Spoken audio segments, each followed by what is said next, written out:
සිනහවක වටිනාකම මුදලින් මැනිය නොහැක. එහෙත් ආදරයෙන් පිළිගන්වන කුඩා සංග්‍රහයක් හරහා හදවත් දහස් ගණනක් සතුටින් පුරවන්න අපිට පුළුවන්. ඉතින් ඇක්ටිව්+ අප විසින් පැවැත්වූ තවත් සුන්දර මොහොතක් තමයි මේ. ඇක්ටිව්+ බෞද්ධ චිකිත්සක රෝහල් ජාලයේ කාර්ය මණ්ඩලයේ එකමුතුවෙන් පොසොන් පොහොය නිමිත්තෙන් දෙවන වරටත් පවත්වනු ලබන අයිස්ක්‍රීම් දන්සල ඉතා සාර්ථක ලෙස පෙරදිනයේදී අවසන් වුණා. ඇක්ටිව්+ අපගේ ගමන රෝගීන්ට ප්‍රතිකාර කිරීමෙන් පමණක් නවතින්නේ නැහැ.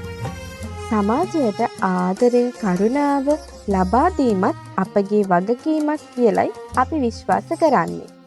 ඒ නිසාම සෞඛ්‍ය සේවාවට අමතරව සමාජ සත්කාර වැඩසටහනක් තුළින් ජනතාව සමග අත්තල් බැඳගෙන යහපත් හෙට දවසක් ගොඩනැගීමට අපි නිරන්තරයෙන්ම කැපවී සිටිනවා.